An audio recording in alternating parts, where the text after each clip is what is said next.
Welcome to Stop My Crisis. I'm your host, Vivian Gaspar. We are very fortunate to have with us here today Bobby Kimbrough. He is a retired special agent of 25 years from the U.S. Department of Justice.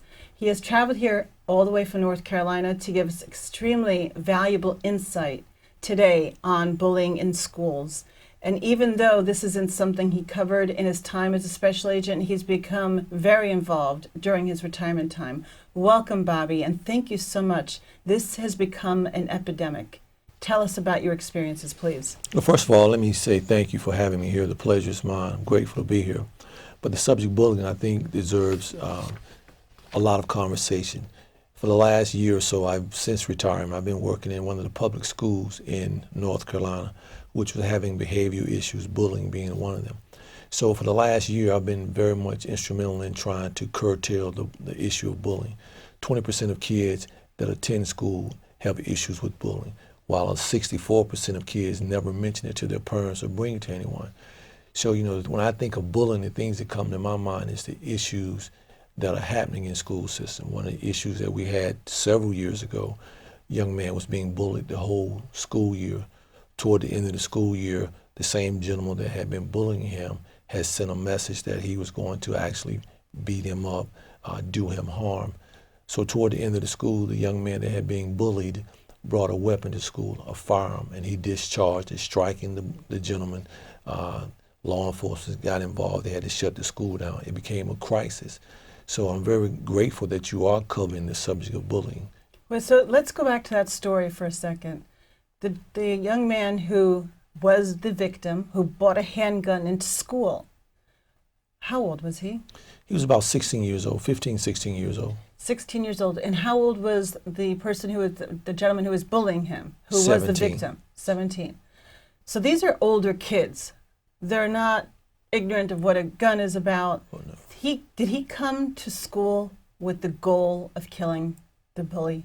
Well, during the investigation, the local police department discovered that when they talked with the young man, the kid that had been bullied was an excellent student in school, never caused any problems. As a matter of fact, he was an honor roll student. But because of being bullied, he felt he had nowhere to turn but to defend himself. He knew that his father had a firearm in the house, so he brought that firearm to school because he had gotten to the point to where that was his breaking point. He couldn't take it anymore. So this honor roll student who felt he had no other course of action available to him, what did they say was his intent? Because you had, first of all, where did he strike the other child when he fired the weapon? In the arm. In the arm. So thank goodness it wasn't life-threatening. What ramifications did he face? First of all, he was the victim. But since he took that course of action, what happened to him? Even though he had been bullied, now that he took that course of action, now you're talking about a young man that has a criminal record now, discharging a firearm in a school. So now he has a felon. He has a felony on his record. Now he's a felon. The actions that he taken, they could have been prevented. If you unpackage that problem should have been addressed early in the year. That's why we talk about the statistic of 64% of the kids that do not report bullying. That's where the problem becomes, because as long as you allow it to manifest, it starts to manifest itself in ways that we cannot control until it ends as something like that, shots fired or someone seriously being hurt. 64% is a staggering number. I am a parent of several children.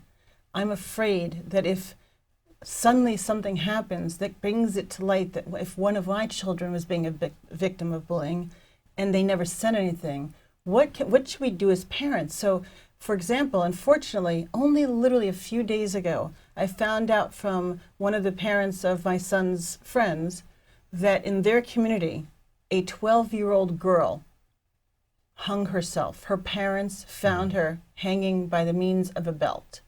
She was 12. They had no idea she was being a victim of bullying.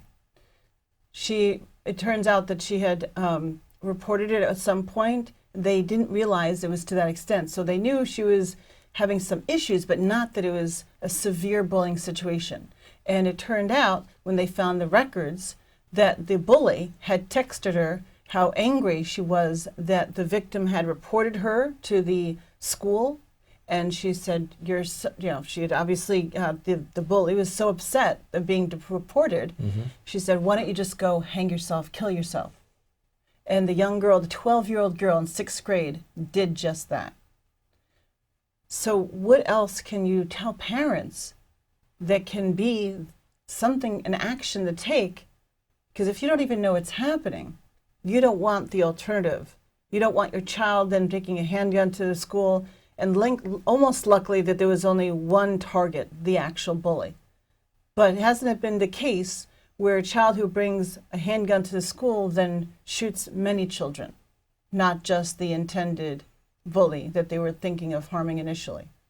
This is so true. I think that being a parent myself, one of the things that is a must that we do is we must have conversation and dialogue with our kids. Because with the advent of social media, there's so many different ways to be bullied: texting, social media, Instagram, Facebook, and the list goes on. So we have to empower our kids, our children, with knowledge, conversation. In other words, make a point every day to have conversation with your kids, not just how was your day. Let's talk about some things, because no one knows their kids better than you know them. So what happens is when your kids come in every day, check the temperature. When I say check the temperature, check and see how they're feeling. If there's something that's bothering them, we know when our kids are being bothered or something is on their mind. We need to have dialogue. And if there's a problem, we need to address it then and now. We need to get the parents involved, the administrators. We need to take a holistic approach to bullying, because we're losing too many kids who suffer from, I don't want to go back to school the next day. How do I prevent this? What do I do? And it shouldn't be allowed in a school setting that's there for learning. Well, do you find that a lot of this bullying also had taken place in texting or social media? And by the way, the kids that you mentioned as an example with the shooting, they were older children. What is the scope of ages that you've seen bullying take effect in the school system that you're involved in? Well, currently I'm doing consulting work in a school in North Carolina. It's a middle school. Oh, it's middle school is 6th, 7th, and 8th grade. So what we see a lot is through social media, bullying on social media. So it doesn't stop just because the school day ends. Exactly, it doesn't stop. It's not your 8:30 to 3 or whatever the school day is. The school day ends, the bullying continues. Continues, you know. So I can understand how that would affect a young child that after school someone is texting them, social media, saying things about them, putting them in a place or a space where they feel like they have no alternative. No one is concerned about it. That's why as a parent it's very important, instrumental that we get involved, you get involved with what's going on with your kids. And once you detect, you need to address it head on. What is it you should be asking your children? Because sometimes you're at a loss, other than how was your day, what did you do today? How do you find out if they're being bullied? Because sometimes kids clam up. They don't want to say anything. Did you find there were effective techniques in the school that you're involved in? Yes, at the school that I'm involved in, what we do is if there's a problem, because kids talk about it, they actually know who's bullying, who the bully is, who's being bullied. And what I do and what we do, there's a team of us. We get the social workers, the school counselor involved. And because some kids come to school and all they know is violence. They come from a culture of, this is how we resolve issues when I have a problem with you. So we set them down at the table. We have conversations. What is it that about this young kid that makes you want to bully them or think that you're going to touch them? Then we tell them what the ramifications are going to be if you carry on this behavior. Not only will you be, if you touch this kid, not only will you be charged or petitioned in juvenile court, we'll remove you from this school and send you to one of the alternative schools. What are some of the reasons that they give that they bully? Have you spoken with the bullies themselves? Oh, definitely. I mean, what reasons do they give? Why would they pick on someone? Which, by the way, I think when we were young, they were called being picked on, but now it's bullying. What are some of the reasons they give? You have a range of reasons that they think are reasons, which are really not reasons. Of course. From, I don't like the way you look. I don't like how you dress. You think you're better than I am. You didn't speak to me. You're smaller than I am. You're bigger than I am. Sometimes even race plays a part in it. So what we tell kids is that when you have an issue with someone, let's have conversation about it before you take on this, what you're going to do to someone, bullying someone. Give me your lunch today, give me this or give me that, to where you texting and bullying someone, because we take zero tolerance with that. We have a zero tolerance with bullying at the school school system that I'm a part of currently. I hopefully that all schools have a zero tolerance policy. This this unfortunately has ended up in too many tragedies. And those are just the extreme cases. Have you found that, of course, victims of bullying perhaps might have learning issues because maybe they're so afraid it takes up a lot of their brain space, if you will, instead of being able to focus on the entire purpose of being at school? That is so true. You know, that's another issue where you have kids who have learning disability or they're not as well adapted in educational environments than other kids. So they prey upon kids who are excelling. And so they disrupt the class, or you could have a child that's excelling very well in the classroom. So their target or their energy becomes focusing on that kid because there's a lot of emotions that go in when we talk with some of the kids and we unpackage what is really going on. We find out that it's more than just bullying. There's a lot of issues beneath that. When you've spoken to these bullies, the perpetrators, do you find that there's a background of similarity when you've spoken to them? Are they perhaps victims themselves at home of any kind of abuse in the home environment? A lot of times kids as bullied have been bullied. By parents or siblings? Whether it be an environment that they're growing up in at home, whether it be being bullied by their siblings, or where they have been bullied in previous grades. And now that they find that they can bully someone else, it's just a transition of what they were exposed to. So most of the time when you find someone that's bullying, they have been bullied. That makes a lot of sense, but there has to be a way to stop a cycle. When you tell these bullies why they should stop, does it work? Is that effective? What we do is we have a program where when we find kids who have disruptive behavior, whether it be violence, whether it be bullying or disruptive behavior, what we try to do is get to the root of the problem, because a lot of times we just address what we can see. We try to unpackage what's really going on with this kid that causes this kid to want to act out like this. And what we have found is that when we teach kids other skill sets, that because you may not be the brightest kid in the classroom, what if you talk to that young man? Maybe he or she can help you. And you'd be surprised once we unpackage that and kids get to know one another. We've seen some great relationships form to where the bully now becomes the protector of the young kid. So wait, besides that, being a protector, have they ever become friends? Did you ever see bullies becoming friends with their victims? All the time, all the time. We have. That's a great success story. It is. We have it all the time in the school. You know, middle of the school, there's a problem. Toward the end of the school, they become best friends because we take them out of the school setting. We take them into the private sector and let them interact outside of school, because a lot of times peer pressure plays a role in that.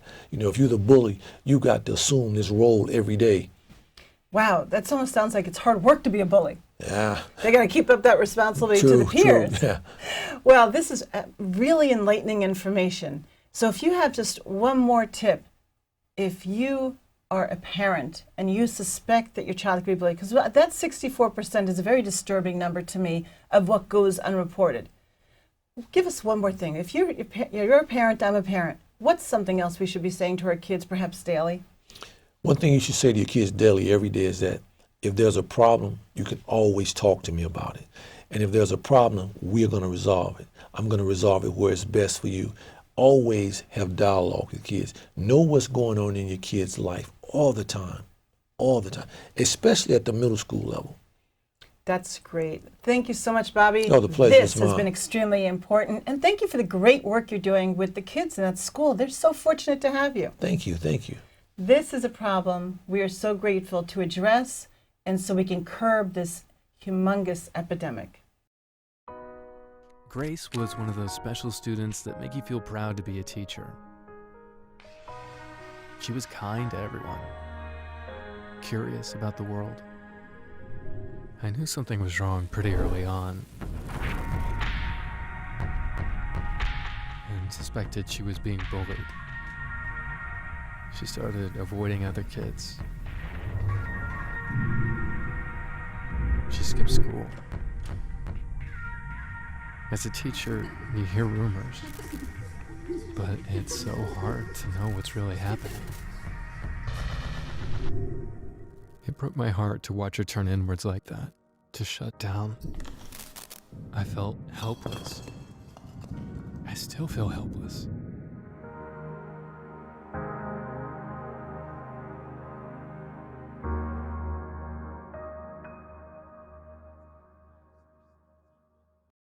Welcome back to Stop My Crisis. I'm your host, Vivian Gaspar, and we are here to continue the epidemic of bullying and how we can help the victims understand that there are alternatives. It can stop and it will get better.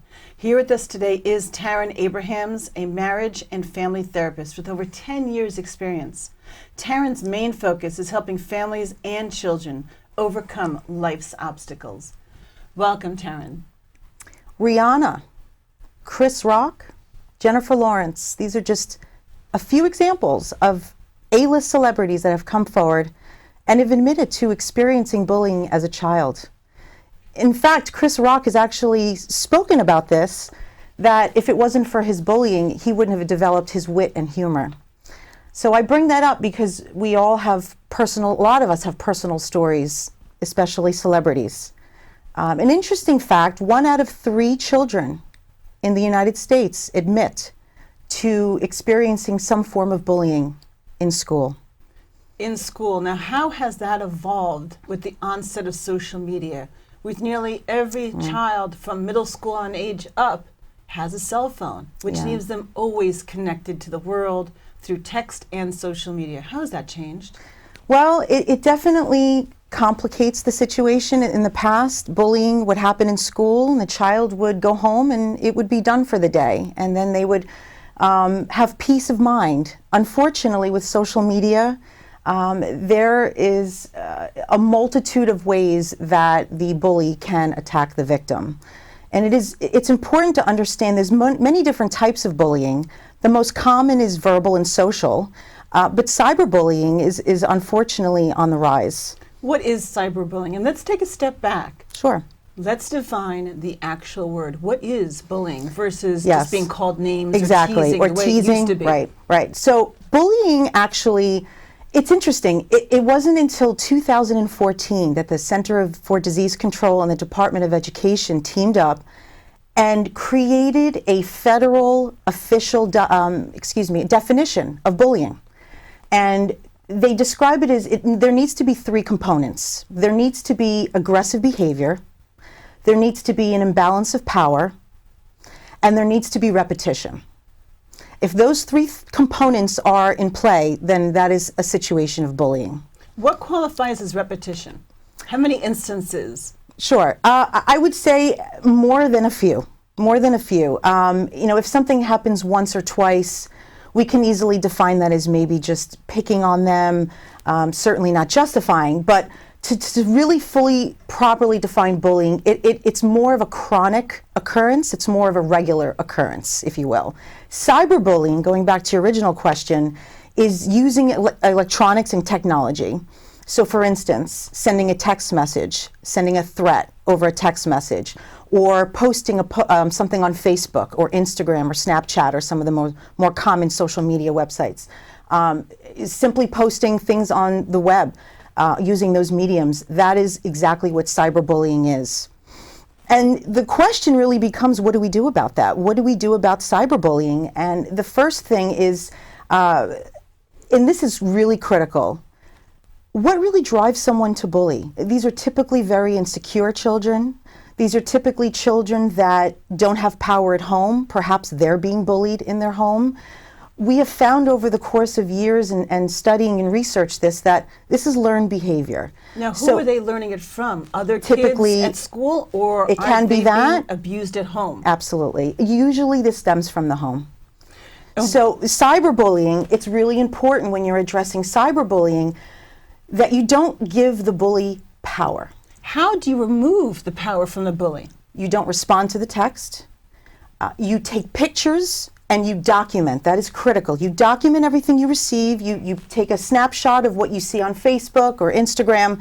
But the key to this is to not feed the bully by giving them power. And you give them power by showing them emotion, by showing that you're upset. Now, many adults now who may be watching, who both are parents, and they look back on their own childhood saying, I was teased in school. It's not so bad. I got through it. What's the problem? How has society evolved where this is now an epidemic? I mean, unfortunately, my son's friend's mother told me just 3 days ago that a child in her community, a 12-year-old 6th grade girl, her parents just found her hanging. She hung herself because she was a victim of bullying.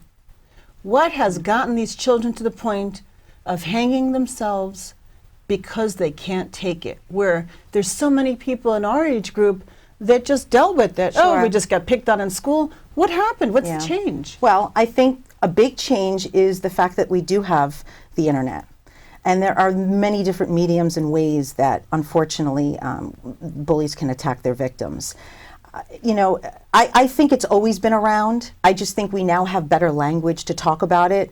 And I think it's just really critical that we don't ignore it. Well, it's so true, because I was told that this child, this 12-year-old girl, she had reported her bully to the school, but then she'd have found that it wasn't enough. And what happened is that the kid that was bullying her got even angrier that she was that was also a girl that was reported. Sure. And she then threatened this girl and said that, you're so horrible, you should just kill yourself. And unfortunately, she did. Why would someone, a child, give so much power by listening?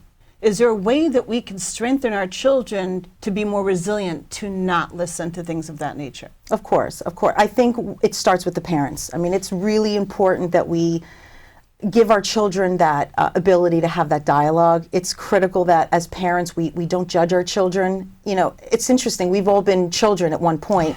We all have different personalities. How I would handle a situation may be different from how my child may handle a situation. I may be more bold to confront my bully when my child, perhaps, or your child may be a little bit more shy or reserved.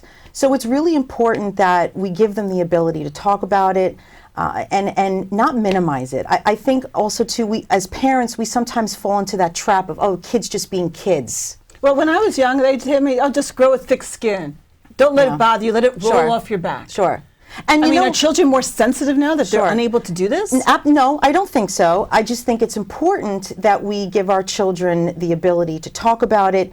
And as parents, we have to recognize when it's not an issue and when it's becoming an issue. So the real question is, what are parents looking for? What should parents look for? Yes, exactly. So what are some signs? So we all hope and wish that our children, if they're having an issue at school, they would come home and talk about it with us. But the reality is sometimes they don't have the confidence to do that. They're embarrassed to talk about it. So we as parents need to be tuned in. So perhaps if your child is coming home and they have tattered, ripped clothing, if they have missing jewelry or belongings that they went to school with, if your child comes home and they're starving and they're hungry, perhaps they didn't get to eat their lunch because it was taken from them. If your child is showing signs of depression, anxiety, they're starting to withdraw, they're not hanging out with their friends, or perhaps they don't have friends. Those are all red flags. If they're having trouble sleeping, if they lose interest in activities they used to enjoy. Perhaps maybe they're being more clingy to their parents than they used to be. Absolutely. Out of fear. And to add to that, if your child is complaining about not wanting to go to school, all of a sudden they're complaining about they're symptomatic. They have, they don't feel well. Their stomach hurts. Stomach issues is actually the most common complaint because usually anxiety ends up in the gut. So if a child is stressed out, a lot of times, if they're complaining about gut issues, a lot of times it has to do with emotional. And I know so many people who are watching thinking, it's not my child, this isn't real. I mean, in addition to the fact that I just heard it, because obviously that's very extreme when a child of 12 years old takes their own life. Extremely, a child of any age. Sure. But 12 years old just seems so young to even contemplate such a thing. Yeah.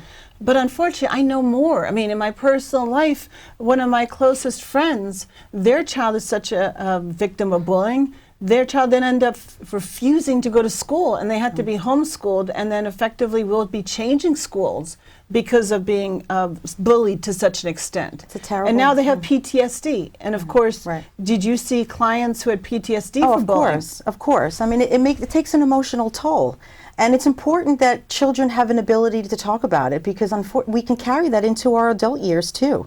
We're not going to go into that today, but bullying happens in not just the schools and not just with children. So it's really important to to give the child, teach them coping skills and learn how to deal with it in a healthy manner. Can you give us an example of a coping skill that's very easy to implement? Sure. Meditation, deep breathing, I think that's critical. Teaching your child problem-solving skills, being able to take a step back, tone down your emotion, and think about strategies on how to handle the situation. Those are skills that it's imperative that they learn young in life so they can take that into their adulthood. It's interesting. The question really becomes, what does a child do? What do parents do if their child is being bullied? The first thing I suggest is for parents to make sure they document. It's really important that they document everything that goes on. Keep a log if you have to. Document date, time, who was involved, what was the resolution, what was the outcome. And I would strongly suggest, if it is a true case of bullying and you have those 3 components that we discussed earlier, it would be great for the parent to set a live meeting with the principal at the school. And a couple of tips with that, and speaking from experience as a mother, we tend to get very emotional when our children are involved. So it's really important as a parent to scale down the emotion when you're talking to your principal, to really zero in on the facts as opposed to the emotion. We want our schools on our side, right? Of course. So we want to make sure that we align with them and that we don't blame the schools. Oftentimes as parents, we want to place blame. We're angry, right? But what if you find that your school's administration is not acting as responsively as you would like them to? What if they do an investigation? Now, first of all, is there a department at a school that would do such an investigation? Well, every school has a harassment policy, right? So that I would encourage every parent that's in this situation to get a copy of the harassment policy of that school. Is that called HIB? H-I-B?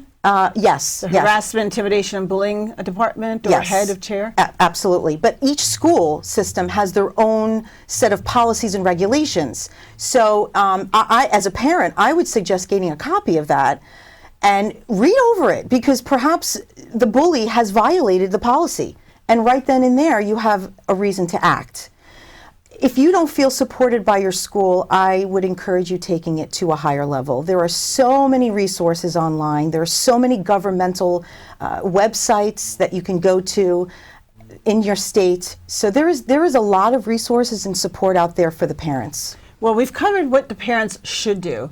Right. As we wrap up, could you please just let us know 2 things a parent should not do? Sure. Do not try to deal with it on your own. I hear many stories of parents that show up at the kid's house wanting to talk to the parents. Of the bully? Of the bully's parents, wow. Exactly. Now, why shouldn't someone do that? I don't encourage that. It's only going to escalate. It's only going to escalate the situation. And what are we really teaching our children, right? So I think it's critical to involve the school. Another thing is, and this is important too, we want to help our children. It's important not to force them to talk. Okay. They will talk when they're ready. You provide them with the opportunities to talk. You bring it up at every possible moment. But, if they're not ready to talk, that's okay too. So perhaps a school counselor, a therapist, a trusted close family friend would be a good support system for them to talk to. It's sensitive information. Excellent. For a child. Thank you so much for You're this very knowledge, welcome. because unfortunately, bullying is becoming an epidemic. It has to be stopped, and you must, as a parent, learn how to deal with it. It is regular, stereotypical bullying that has also blossomed, unfortunately, into cyberbullying, which goes from social media to texting, and this cannot be ignored.